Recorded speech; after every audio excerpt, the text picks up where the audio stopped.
माहिर मईशत डॉक्टर खाकान नजीब साहब सुनो पाकिस्तान का हिस्सा हैं। डॉक्टर साहब वेलकम टू सुनो पाकिस्तान, कैसे हैं सर आप? मैं बिल्कुल ठीक हूँ। गुड टू बी ऑन सुनो Pakistan. Thank you for your time sir. Mafias के खिलाफ क्रैकडाउन और इंतजामी इकदाम के मुस्बत नताइज तो आना शुरू हो गए हैं। खाकान साहब, डॉलर की पसपाई का सिलसिला भी जारी है और इस पेशरफ्त को आप किस तरह से देख रहे हैं?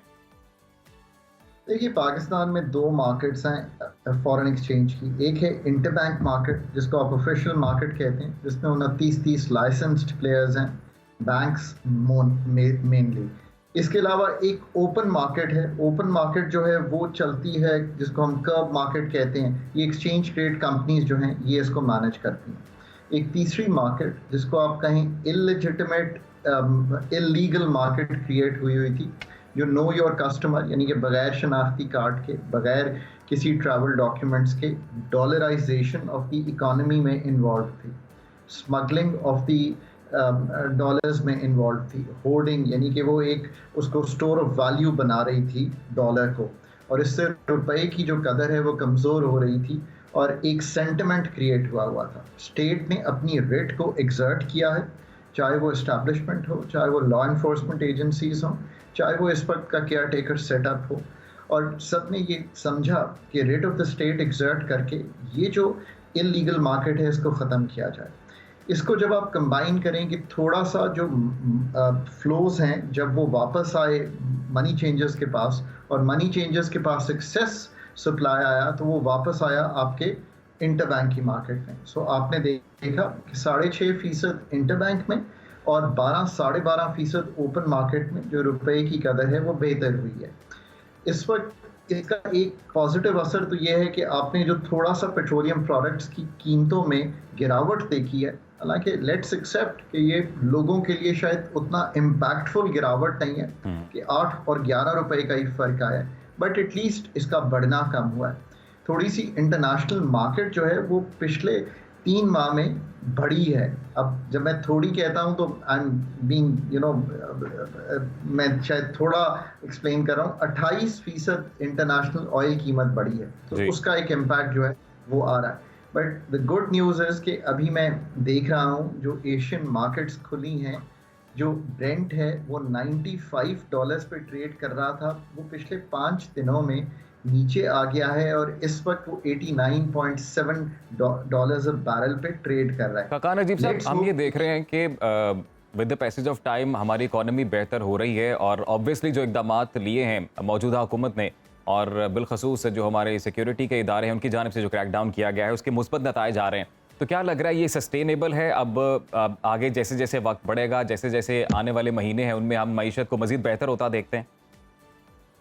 देखिए, मईशत पे एडमिनिस्ट्रेटिव एक्शंस जो हैं वो बहुत ज़रूरी थे, इसमें कोई शक नहीं है, ठीक काम किया गया है। बट इसको अब कंबाइन करना है एक्सटर्नल सेक्टर में कि रेमिटेंसेस जो हैं वो बढ़ें, हमारी एक्सपोर्ट्स जो हैं वो बढ़ें, हमारे फंडामेंटल्स बेहतर हों, पर इन द शॉर्ट रन जो डेट हमने लेना है जिससे हमारी 24 अरब डॉलर की रिक्वायरमेंट पूरी होनी है वो इंश्योर होना है। जो इनफ्लोज डॉलर्स के हैं वो इंश्योर्ड रहने हैं, तब ये इस्तेहकाम जो है वो आगे बढ़ेगा। लेट्स ऑल्सो होप कि जो सऊदी अरेबिया और जीसीसी कंट्रीज के साथ एक इन्वेस्टमेंट की बात हो रही है, हम उसको भी आगे लेके चल सके। Economy needs a lot of hard work in the next 5 years. मैं बार बार कहता हूँ कि कोई भी 1 या 2 मेजर्स जो हैं वो इकोनॉमी के लिए बहुत नाकाफ़ी हैं। बहुत अच्छी बात है कि हम 1 मेजर भी लें, 2 भी लें, 3 भी लें, but this has to be a continuous process. FBR ने पहले 3 माह का ज़रूर टारगेट पूरा किया है, बट 9 माह का जो अगला टारगेट है वो 34% ग्रोथ ओवर लास्ट ईयर जो है एक्सपेक्ट करता है। So we must make sure कि हम वो काम भी करें। 30 सितंबर के आईएमएफ का रिव्यू जो है वो मैं ये तक कहता हूँ कि it is Pakistan economic stability को इंश्योर करने के लिए, जिसे कहेंगे ना, वो लिंच पिन है इस पर। सो उसके सारे टारगेट जो हैं वो पूरे होना ज़रूरी हैं। अब मैंने आपके सामने कई चीज़ें इसलिए रखी हैं कि we must stay the course of hard work that needs to be done. ये तो बड़ी बेसिक चीज़ें हैं जो मस्ट हैं, डॉलर इनफ्लोज, आईएमएफ का प्रोग्राम, एफपीआर के टारगेट्स।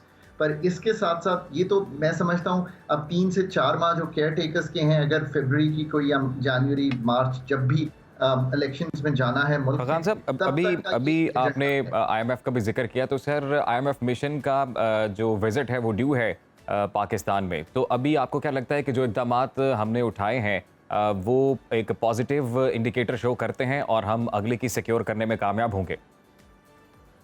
सो जो नेक्स्ट ट्रांच है आईएमएफ की, जो सेकंड ट्रांच बनेगी इस एसबीए की, जो स्टैंड बाय अरेंजमेंट हमने 9 माह का किया हुआ है, वो पाकिस्तान के लिए लाइक अ लाइफलाइन है।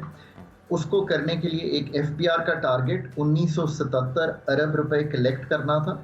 हमने उसको कंफर्टेबली सरपास किया है 2041 अरब रुपए कलेक्ट करके। So good. अब अभी बाकी जो नंबर्स हैं वो सामने आए नहीं हैं, जिसमें हमारे मॉनेटरी साइड के टारगेट्स हैं, एनर्जी साइड के टारगेट्स हैं। सो लेट्स सी कि वो नंबर क्या आते हैं। समटाइम इन अर्ली नवंबर मेरा ख्याल है कि आईएमएफ जब सारा डेटा उनके पास अक्टूबर में आप पास ऑन करेंगे तो उसका विजिट होगा।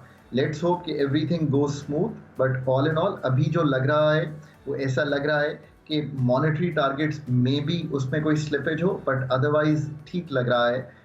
लेट्स होप कि वी स्टे ऑन ट्रैक, और ये पहला रिव्यू इतना शायद मुश्किल भी नहीं होगा, एंड लेट्स होप कि वी गेट द फरहान फर्स्ट अजीब रिव्यू साहब, डन। अब हम हुकूमती इक़दामात की जब बात करते हैं, उनकी जानिब से जो पॉलिसीज़ बनाई जा रही हैं, और इससे पहले भी एक दो बार आपके साथ ये जिक्र हुआ कि कुछ शोबे ऐसे हैं कि जो अंडर टैक्स हैं, जिन पर टैक्स अगर मजीद लगे तो शायद इकॉनमी मजीद बेहतर हो सकती है। और अब खबरें ये आ रही हैं कि रिटेल सेक्टर, रियल इस्टेट और फिर एग्रीकल्चर सेक्टर को मजीद टैक्स किया जाएगा। तो सर ये एक देर आयद दुरुस्त आयद वाला अमल होगा? ये इतना सादा नहीं होगा। एक तो यह है कि वी आर देखें कि मीडिया का कितना इम्पैक्ट है। मेरा ख्याल है आप अपने मेरे पुराने जितने इंटरव्यूज़ उठा लें, मैं पिछले 2-2.5 साल से कंटिन्यूसली ये कहता हूँ, हर सेमिनार पे, हर वेबिनार पे और हर इंटरव्यू पे, retail, wholesale, agriculture income tax, capital gains on property, ये 3 टैक्सेस हैं जो आपको एक खातिर खा टैक्स का बेनिफिट दे सकते हैं, और इस पर पॉलिसी वर्क होने वाला है। आई एम ग्लैड कि अथॉरिटीज़ ये रियलाइज़ करती हैं, बट अब ये तो एक पहली स्टेज है कि हमने सिर्फ बारावर कराया है। अब आप इसकी जब डिटेल में जाएंगे कि इसकी जुज़ियात क्या होंगी, तो वो जुज़ियात तय होनी है सारी। वो कैसे होगा एडमिनिस्टर्स, ये सारी चीज़ों का रेट क्या होगा, वो कैसे आगे लेके चलेगा, कंप्लायंस क्या होगी। सो इसकी जो जुज़ियात जब तक सामने आएंगी तब हम आगे बढ़ेंगे। So let's start talking about the second stage on our interviews, कि इसकी जुज़ियात अब हुकूमत को देनी है, और वो कोई भी केयर टेकर सेटअप हो, असल काम तो एफबीआर के जो टैक्स लोग हैं, टैक्स मैन एंड वेमेन जो एफबीआर को चलाते हैं, जो ह्यूमन रिसोर्स है, वो समझते हैं। तो फरहान इसी साहब, काम आपने को पिछले दुरुस्त निशानदेही की है कि इन्हीं सेक्टर्स की जानिब से अब एक रद्दमल भी आएगा, एक सख्त रद्दमल भी आएगा। ऑब्वियसली ये सेक्टर्स की जो लॉबीज़ हैं वो भी असर और रसूख रखती हैं। तो क्या आपको लगता है कि जो केयर टेकर गवर्नमेंट है वो इतनी एम्पावर है कि वो ये दुरुस्त तरीके से सर अंजाम देगी अमल? ये आपने बात बिल्कुल सही रखी है। मैं उनसे सबको कहता हूँ कि पाकिस्तान एक एग्जिस्टेंशियल इकोनॉमिक चैलेंज में है। अगर आप अपने टैक्स के पैसे नहीं देंगे तो या तो हम बाहर से पैसे मांग कर और कर्ज लेंगे, या हम अपनी जो कमिटमेंट है टू द 40% लोग जो कि हमारी मदद डिज़र्व करते हैं, उनको हम पूरा नहीं कर पाएंगे। It's your choice. कल को पाकिस्तान उतना ही अगर तनज़्ज़ुली में जाएगा तो इसके ज़िम्मेदार भी वही लोग होंगे जो टैक्स नहीं देंगे। सो हमें उनके साथ एक बार्गेन करना है और उनको समझाना है, ये हमारा नेक्स्ट टास्क होना चाहिए कि ये 3 सेक्टर अंडर टैक्सड हैं। ऐसा नहीं हो सकता कि हम अपनी सैलरीज़ पर 10 से लेके 30% तक टैक्स दे रहे हों और ये सेक्टर्स जो हैं हाईली अंडर टैक्सड हों। इस चीज़ को हमें उनको बराबर कराना है और एक बार्गेन स्ट्राइक करना है। एलीट्स दुनिया भर में होते हैं, पाकिस्तान के elites are no different from the elites that exist anywhere else. सिर्फ यह है कि स्टेट को, अब जैसे स्मगलर्स के साथ स्टेट ने केम हार्ड और एक दिन कहा कि ये काम नहीं करेंगी, इसी तरह स्टेट बहुत पावरफुल है, वो आज भी एलीट से ये बार्गेन कर सकती है और करेगी, बिकॉज पाकिस्तान के पास चॉइस क्या है। बात तो सारी अब चॉइस की है। सारे दोस्तों ने आपको कहा कि हम पैसे नहीं देंगे जब तक आप आईएमएफ के पास नहीं जाते। अब तो दोस्तों ने भी हाथ खींच लिया है।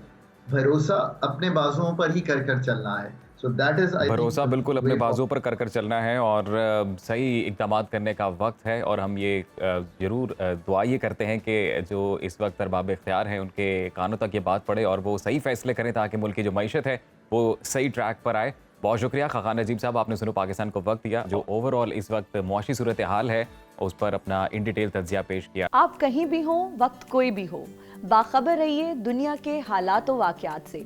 अभी सब्सक्राइब कीजिए सुनो न्यूज़ के YouTube चैनल को और क्लिक करें बेल आइकन को, ताकि आप हमेशा बाखबर रह सकें।